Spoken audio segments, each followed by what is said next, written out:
It was the disaster they had feared. Lost on the edge of a wild northern river, 1,000 kilometers from home, their boat is in pieces, their friendships damaged. This is their time of faith.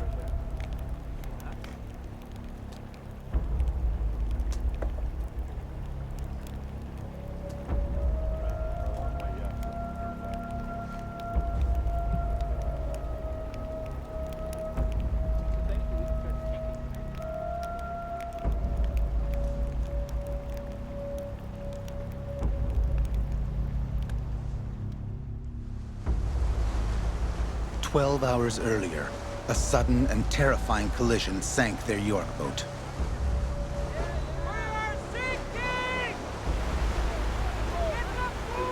We're sinking! Swept onto the rocks, the power of the impact almost capsized the 1-ton vessel.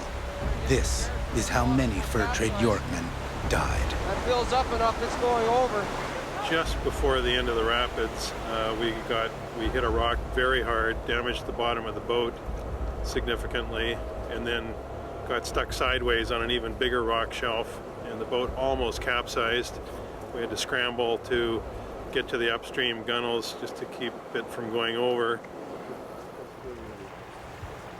Sure.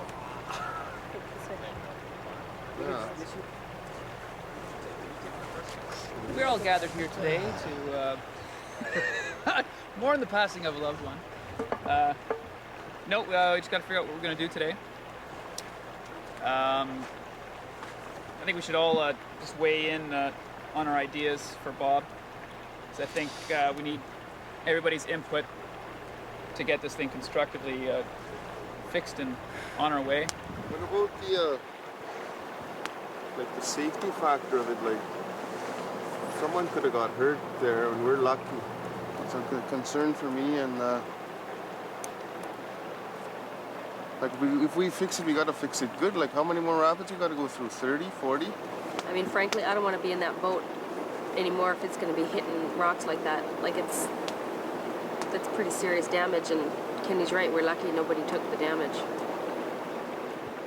We've always maintained from the start that if somebody doesn't want to do a rapid, they don't have to. And now we know really well what can happen when the boat hits rocks and gets run aground. It's really serious. I'm getting a sense that we're really focusing on your decision as everyone's looking to you in terms of guiding this thing. And I understand your experience in the whitewater, and you're having done the trip and everything, and I think that's very valuable and appropriate in the circumstance. But on the other hand, I think we should really be aware that we all need to be participating in these kinds of decisions. And I know it's okay. Like, in terms of, like, I read the rapid, and then I come out with choices, and then because we can't have 8 people reading a rapid and saying, I think we should go here and I think we should go there, because that wouldn't work. Like, I mean, it's One voice is missing from the discussion. Maritz Lunenberg. He is exhausted, his fierce spirit finally broken. 7 weeks into their journey from Winnipeg to Hudson Bay, they are stranded near Swampy Lake, about 250 kilometers from York Factory. They still have many more rapids to cross, if they can save the boat. Got 3.5 meters, 4 feet. oh my! That's worse. That's worse than I even saw. 6 cracked ribs, a loose stem post, a split keel, and 2 large holes in the underside. Bob, their York boat, is in bad shape. Well, it's pretty bad. The keel's cracked in 2, and there's a big hole that we saw yesterday. We couldn't see it today because the boat had turned, but it's a major repair job if it's repairable at all. That's something that I really truly believe is that, the only option here is to work on it and then put it back in the water. I mean, it's not like Bob is going to stay here and we're all going to go home. I mean, we're going to find a way to fix it, and we're going to put it back in the water, and if it floats, great, we'll continue. But the biggest thing here, and this is what Rob and I were talking about earlier, it's kind of like the Apollo 13 mission that went bad, and they came back, on the power of a battery. I mean, You know, we've got 8 mines, the tools, and tons of wood. I'm not working on it. He can work on it. You're not going to work on it? No, it's broken. His spine is broken. Listen, Merritt, Yes. I've got you on tape telling Right. me it's been broken 2 or 3 times already. So? So why is this any different? Because this is the spine that's broken, and it's broken in 2 places. It's basically our attitude will determine how well we fix it. If we're pessimistic about it, we'll just go, yeah, that's good enough because we know it won't work and we'll go home, you know. But if we really put our minds to it and we really try and give it an honest shot, I think we can do it. I mean, we're only 250 kilometers away, and sure, we got lots of rapids between here and there, but we'll limp along, you know. Yeah, I agree with Paul. I think attitude is critical. If we think we can't, we're right. And all we can do is give it our best attempt and see what happens. Randall? Yeah, I mean, it's just Merritt's has dug us out of a few holes, and now it's our turn to dig the group out ourselves. You know, I'd say upset is a good word to describe the way I feel. Just about the condition of the boat once we got it out of the water and saw the damage that was on it. Just gouges out of the boat 7 feet long, and the keel just torn to shreds. I feel really bad for Merritt's, who's put a lot of hard work into getting that boat ready to go in Winnipeg, and just the repairs done along the way. And it's pretty upsetting, for the group. 2 of them have. These 2 have been sheared off. They've been moved? Without the carpentry skills of Maritz, fixing the boat is a puzzle. I think they just for that joint. Isn't that just a joint in there? Oh, yeah, this is where the 2 pieces come together. So I think we best divide into groups and work on, like the way Randall says, you get a job and you focus on that job and not on what somebody else is doing. Job 1 is to see how much food survived the sinking. There's a few bags of flour that were pretty much submerged in the water, but they were, with the flour, the thing we're finding is the outside hardens, and then everything on the inside of the bag, the inside of the hardening part, is still good.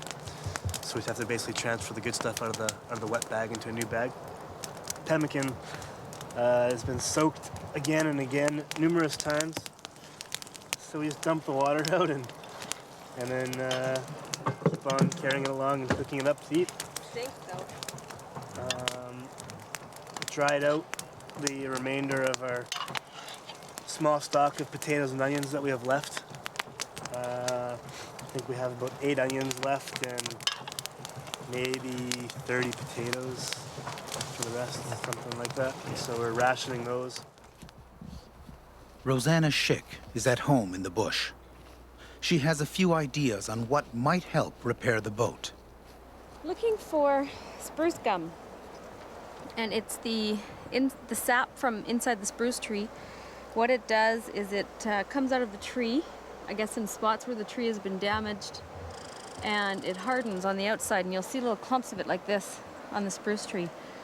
And someone from Norway House, a friend of Kenny's, actually showed me how to find this stuff. This one has a little bit. If you run out of tar, you can melt this over fire, mix it with lard, and you can make a substance that's even stronger than tar, apparently. Spruce gum will stretch their supply of tar, and there's plenty of trees for planking. But somehow, the crucial curved ribs must be replaced. Without them, the boat is finished. Yeah. So you center it on the brake. Yeah. You put it 2 on each side. Put it right beside it. That looks pretty damn good. In a moment of inspiration, Rob Clark realizes the staves of the water barrel have the same curve as Bob's broken ribs. And this stave from the oak barrel fits it perfectly. Like, That's lucky. we're incredibly lucky, yeah. It's like the barrel was made to order. Then, a welcome surprise. Maritz returns. His anger behind him, he's refreshed and ready to work. Okay, I'm here. Down here you can see that we're missing 2 planks. Is it more expeditious to work on the first plank up here or down there? Down there. That's how it was, so I mean that's how they did it. That's how we have to redo it. By the way, Maritz has a Yorkman's heart, passionate and volatile. 18 hours after the sinking, he's ready for battle one more time.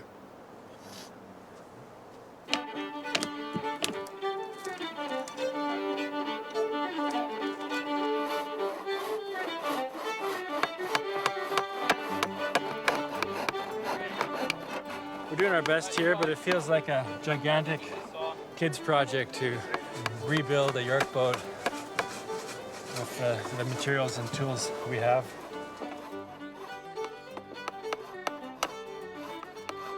I think the biggest setback is that we don't have enough tools. We only have a couple of saws and one hammer. I think the hammer just broke, actually.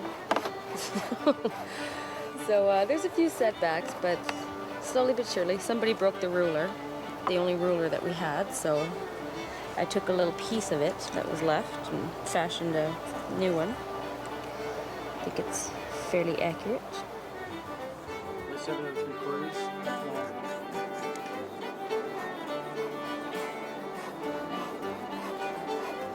Yep.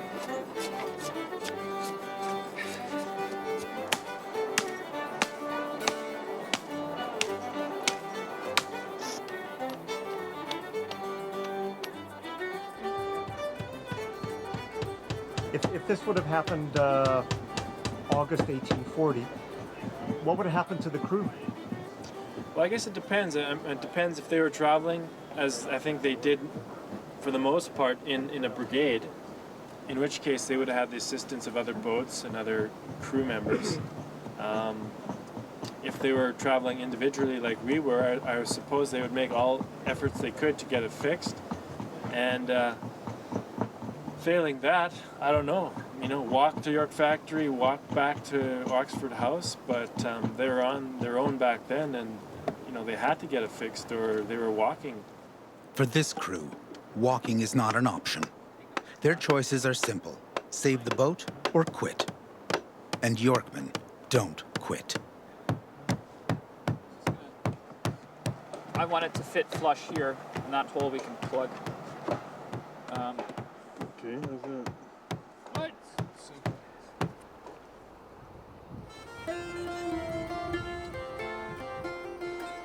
2 days later, Bob is almost repaired.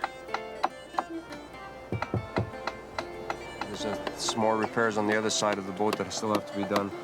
We're gonna have to laminate some lumber to the outside edge of the keel here to pick up this, to sort of make up the difference for the horrendous crack that we have running through here. There's a couple of planks on the other side that are fractured, so they have to be patched and repaired.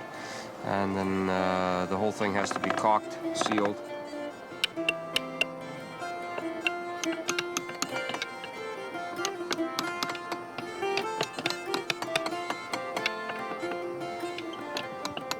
Driven by the determination of Paul and the expertise of Maritz, the holes are patched, the seams plugged, and the hull retarred. They have done the near impossible, rebuilding a York boat from pine trees, spruce gum, and a water barrel.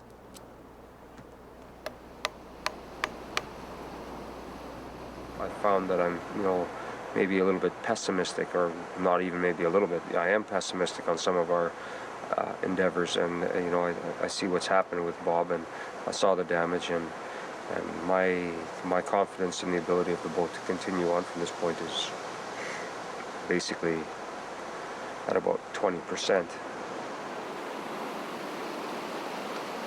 20%. Long odds. This is what lies ahead.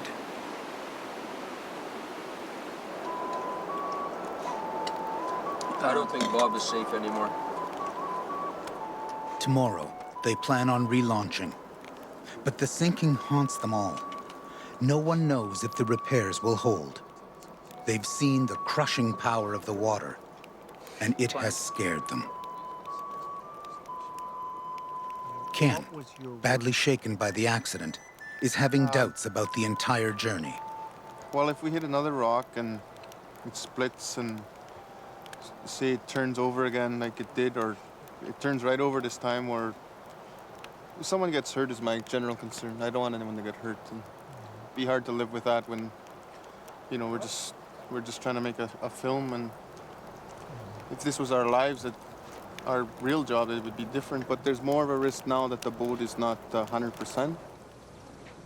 I'm not a stunt man, and I don't plan on risking, like, I'll take some risk, but you know, like a serious, like, I don't know, like something can happen and, you know, you split your head, or you're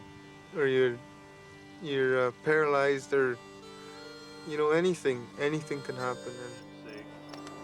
Yea, though I walk through the valley of the shadow of death, I will fear no evil, for thou art with me. Rob Clark is a man of faith. Most of the others are not. Yet on this night, in the northern bush, they sit together in prayer. Some difficult sections left to do in the river, and we're all concerned about it. We just ask you to give us wisdom and guidance in the decisions that we make and in the work that we do on it, and prudence in running the river. We just ask you to keep us all safe, protect the boat, and help us to arrive safely and speedily in York Factory. We thank you in Jesus' name. Amen.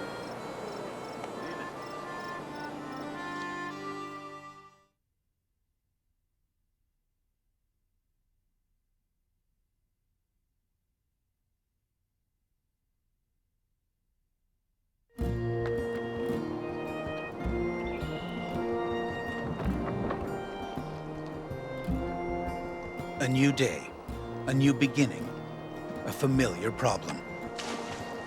You know, because if she's really stern heavy, that's a good thing.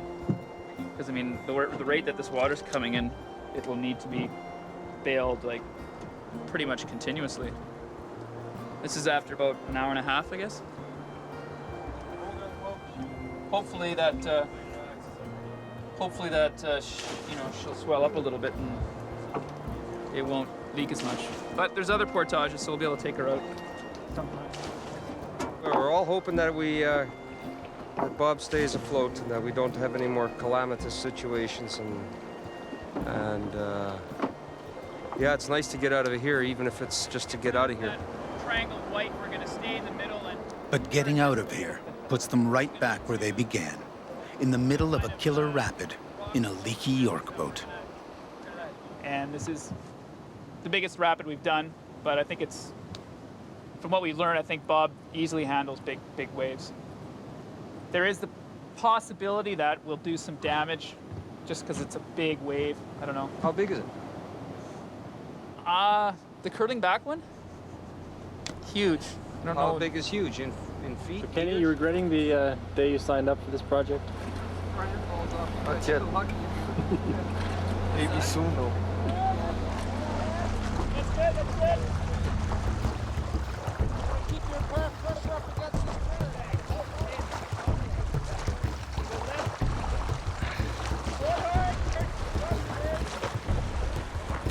The morale of the crew is as vulnerable as the hull of their boat.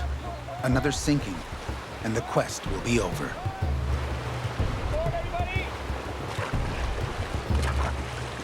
It is a desperate few minutes.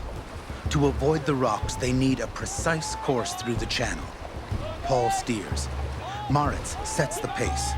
The rest of the crew row hard and hope for the best.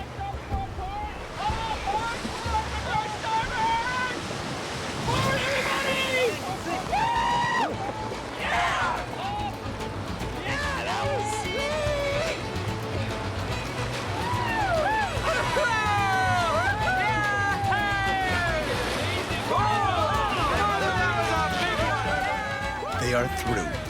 The quest will continue.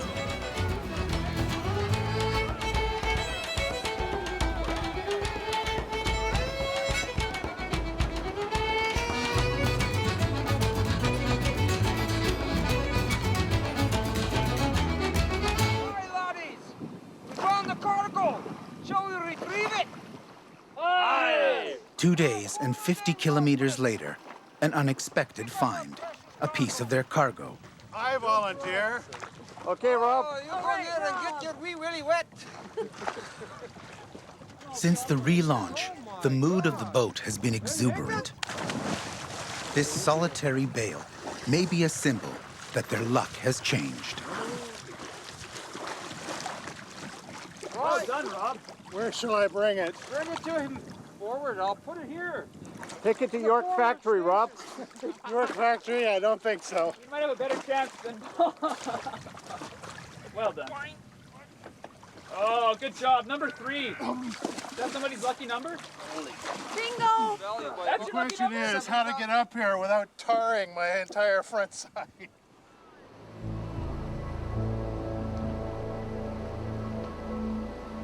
The Hayes River was one of Canada's great fur trade arteries, but it was tough to navigate. Is it going to be a question of all of us just getting out and pushing it? Probably. They're lining the boat down a dangerous channel. Yorkmen died in currents like this, swept away so that Europeans could wear beaver hats. That was it empty. Everybody's going to walk through this one.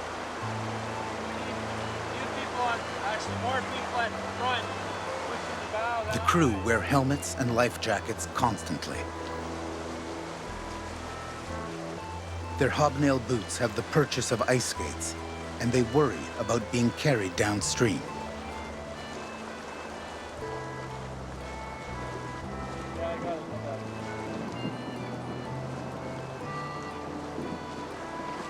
So I'm going to peel in the boat, and as the boat goes by, if you can't do anything, peel into the boat. If you can't get into the boat, just let it go. And as we get into They the boat, also grab worry it. about being crushed between the boat and a rock. And Ken Albert Jr. worries about everything. You guys get over on the starboard side. Right? Yeah, I think you guys are stuck right here. Right here. I need a starboard crank up right away. Everybody. Reverse, starboard, hard forward. Good. Hard, everybody. Give her on the river! Well, Bob is pretty weak right now, and we have to be very careful with Bob. You can feel him, or I felt it anyway, the last couple of days when we're rowing. I can feel him flex when, let's say, Kenny or myself give a really hard yank. I can feel the boat corkscrewing. So that means that the spine isn't, his backbone is not very good anymore, and sometimes he has a shudder when he's going. So we're now thinking that if there's portages, we may have to figure out a way to line this boat, because that seems to be safer for carrying his poor broken back.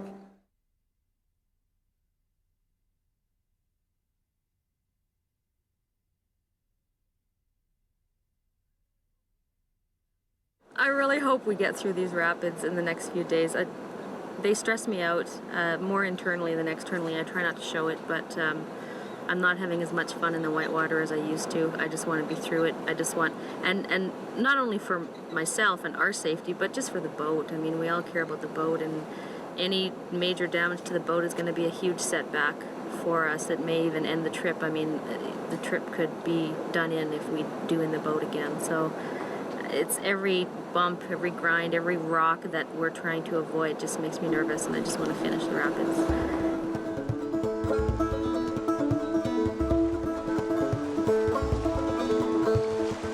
This is Kakwa Rapids, an average set of rapids on the Northern Hayes. 200 years ago, York boat crews ran these waters confidently. Paul is tentative. He charts the course by foot and hopes for the best. So what are the options for getting the boat down here? We have 3 channels, 1.5 meter drop over shallow rocks. Far right, not very good.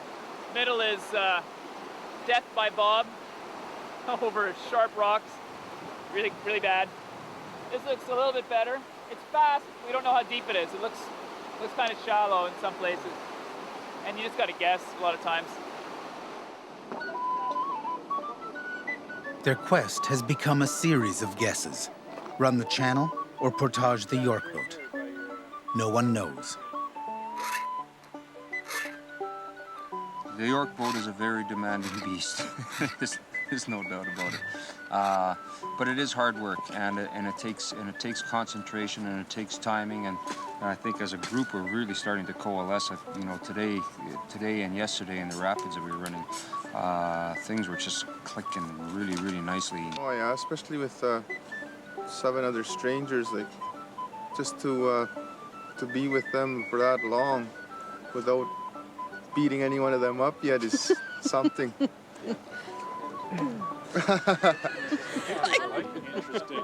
They've come this far with teamwork and humor. A few weeks ago, they were strangers. Now, there are no secrets. You can eat it, but you can wipe your ass with it. We were talking about pooing the other day, and this is a very good toilet paper. Yeah. You just brush it off the needles. See, there's a couple needles in there. You take the needles out, and it's very sturdy. You also Soft. take the dirty part off the back too. No, you wipe with this end. Check it. You know, the red moss is the best. It I like doesn't have it. dirt on either side. I've emptied about 200 pails of water out of Bob. Starting this morning, did 100 right away. And then the bailing is nonstop. That goes on all day.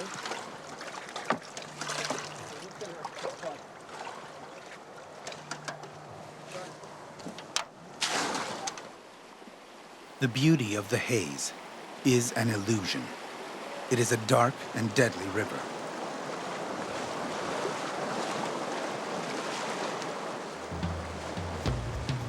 Three days after the relaunch, the York boat is approaching another set of rapids.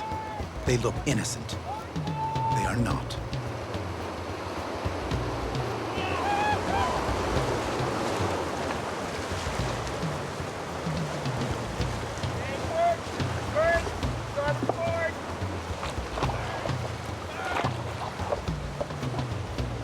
Reverie turns to panic. They have made a mistake. Ken Albert Jr.'s fears are about to be realized.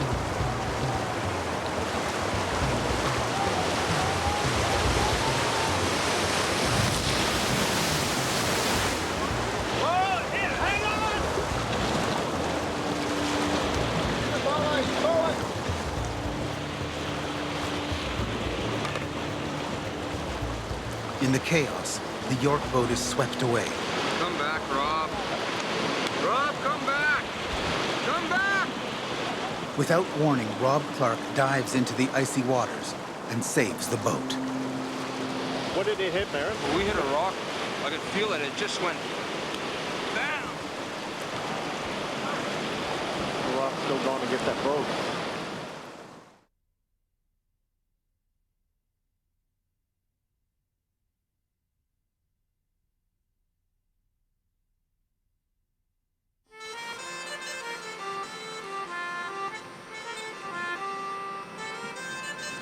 Luck was with them.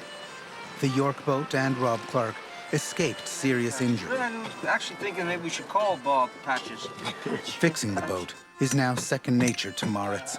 Beaten, bruised, and scarred, Bob is patched up once more.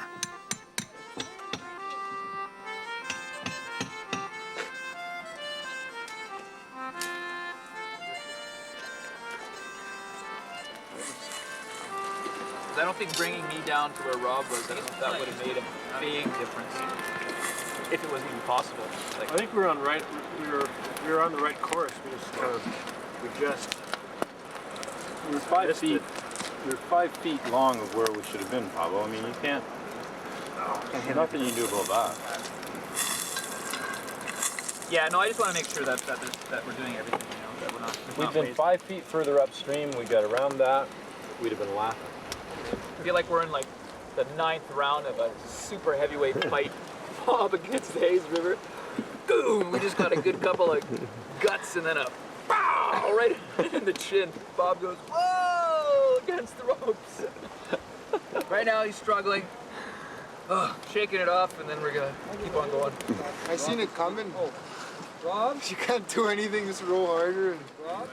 Drag port hard starboard. Day 55. The York boat is approaching a final set of rapids. After this stretch of white water, the danger will lessen. But not yet. Nobody panic.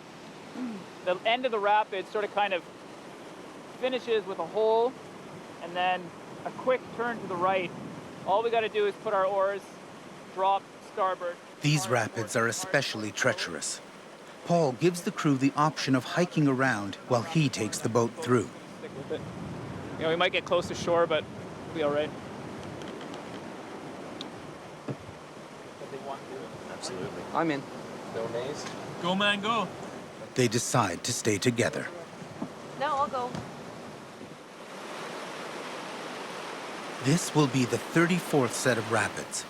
Running them captures all the glory and heroism of the Yorkman's life. Port, starboard, on port! Off port! Off starboard! Forward, everybody! On starboard! Red, port, hard starboard! Off! Forward, everybody, hard! Watch the oars, starboard! Watch the oars! Off, hard, port, reverse, starboard! Good! Good! Hard port! Hard port! Hard port! Hard port! Good! Good! Forward, everybody! Yeah, that was sweet! Woo! Yeah! Way to go, Pops. That's screaming at the end. Hard port! Hard port! Do it! Do it!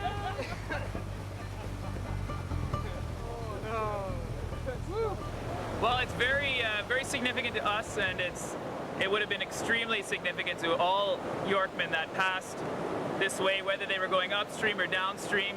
I often thought that, you know, there would have been a crew here, let's say going downstream, and they would have like just gone through what we did. Super happy, last rapid, they got a party waiting for them at York Factory. And then they probably would have seen a couple of other York boats coming upstream, you know, just left York Factory. The reality of what they're doing is sinking in. They haven't even used their oars because the current's so strong. They've pulled their boats up, and now it's the first upstream portage of many to come. So it would have been probably a lot of meetings here, probably a lot of exchanging of camaraderie and whatnot.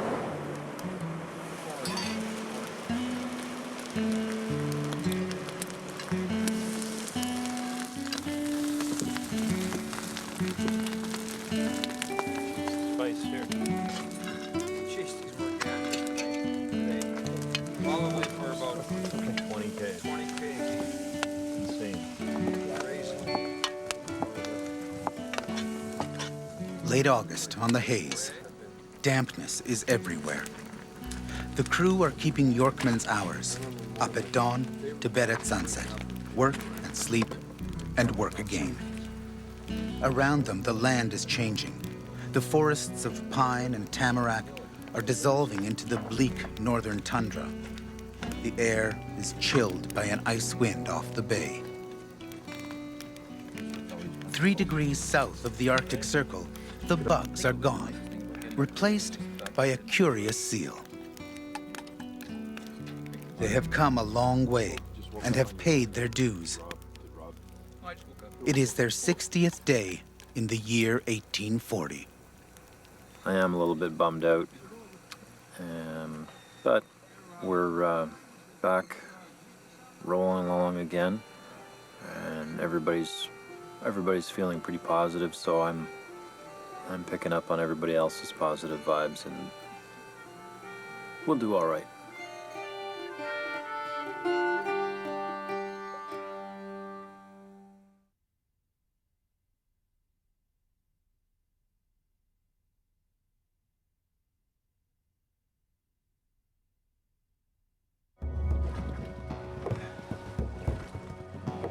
Hudson Bay is the realm of storms. The tides run high. The north wind cuts to the bone. Less than 100 kilometers from York Factory, they row all day, but go almost nowhere. The headwinds are too strong. Pretty typical, yeah. Northerly winds off the ocean, not the lake. No more lakes. Yep, 90, let's say 88 clicks to York Factory. Well, basically, Hudson's Bay freezes up in the wintertime, and it's the home for polar bears hunting ring seals in the wintertime.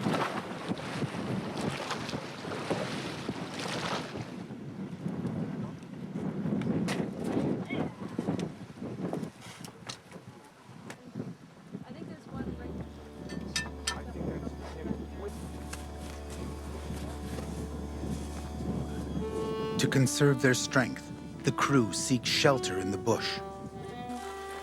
Cold and windblown, they are getting noticeably weaker. I'm getting pumped up for the big push. Just storing up all my energy and just getting ready. Good evening. Getting tired. It's gonna be a long night. Long night of rowing, but I think we can do it. It's a little overwhelming to think that this is the last night of a 1,200 kilometer journey. It's historic, isn't it? And I don't know, it's all very weird. The whole thing has been just whipping by, and here we are at the edge of finishing. It's pretty amazing. Anxious to finish, they decide to row all night. A dangerous choice.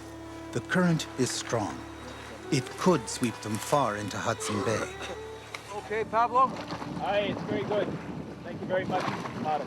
Every day it's a different movement. The cold arch of the northern sky is a good sign. It means the wind has dropped. As they slip through the darkness, Jeff Cowie, as his great-grandfather may have done, looks for sandbars. How's it look, Jeff? You looking good? Paul Gosson is on the steering oar. And Moritz, as always, rows. Meaning you can't see anything. We're relying on the grace of God to get us through to York Factory this evening.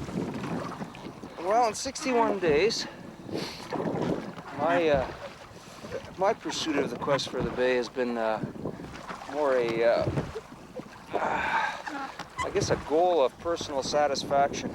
The fact that I was able to spend it with 7 other stalwart people just made it that much better.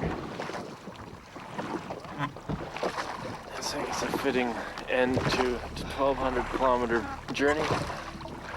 This is a express York boat. It doesn't stop anywhere else except York Factory. Daybreak. They are exhausted, but the morning skies are clear and there is no wind. This could be their day.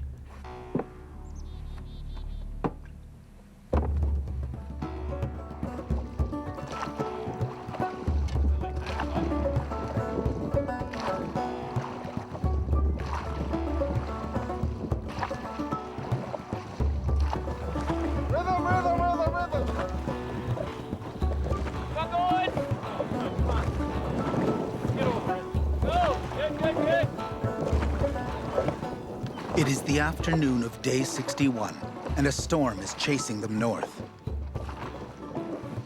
Sensing the end of the journey, Ken Albert Jr. rows like the desperate Yorkman he's become, driving Bob towards the bay. Yeah, there's a few times I thought Bob was done, but the team is so strong, nothing could stop him.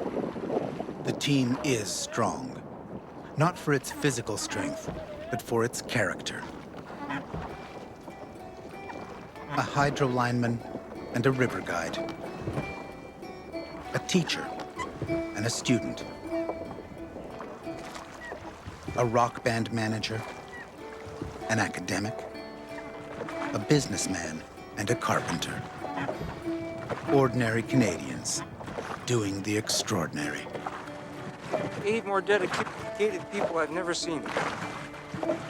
Helping each other out, picking each other up.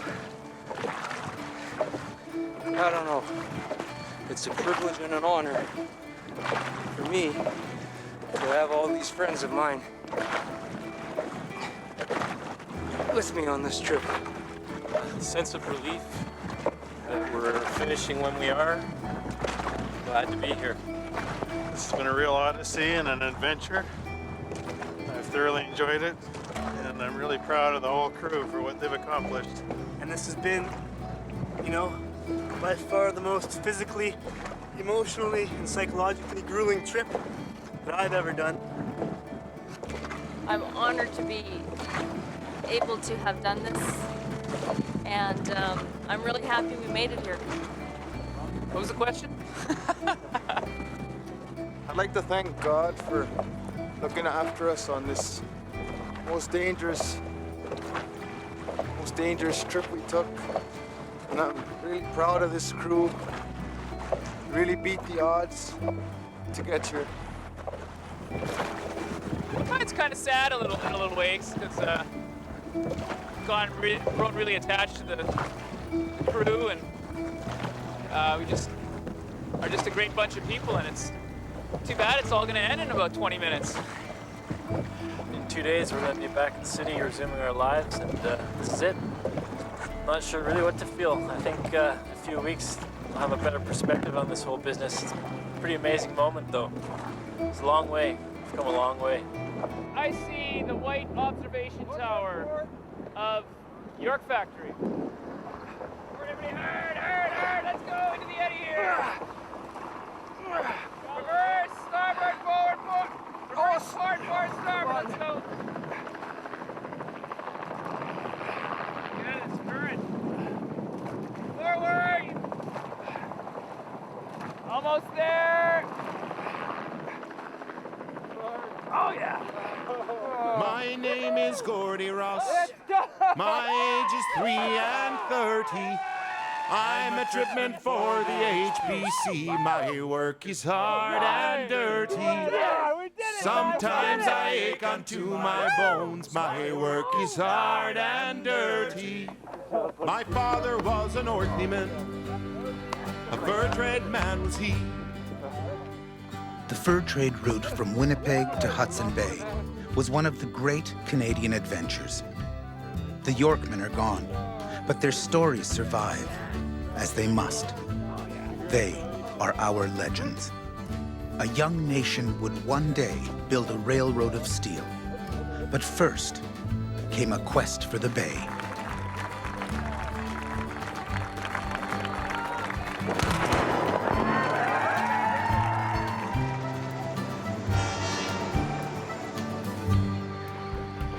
When I was but a young lad, I joined the company. I worked the York boats hauling fur for 10 cents a day. I broke my back in a York boat for 10 cents a day. And when you're in a York boat, the work is living hell. And where you'll sleep at the end of the day, there's no one that can tell. And where some sleep in the water's deep, there's no one left to tell. Oh, the river flows, the free wind blows, the seasons pass away, and the wild geese fly in the autumn sky, but they'll be back someday.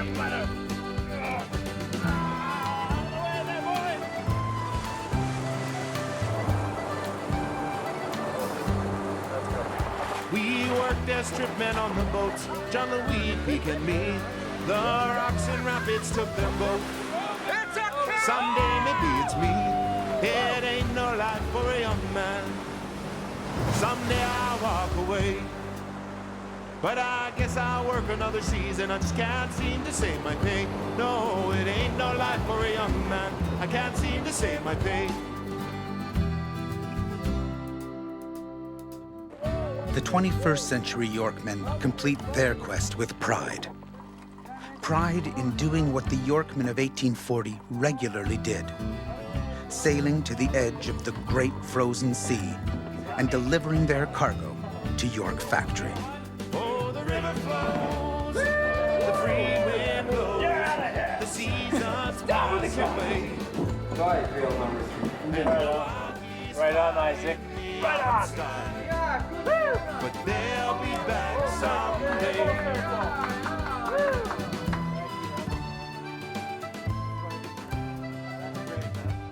I am a Yorkman. My name is Gordy Ross. My age is 3 and 30. I'm a tripman for the HPC. My work is hard and dirty. Sometimes I ache unto my bones. My work is hard and dirty.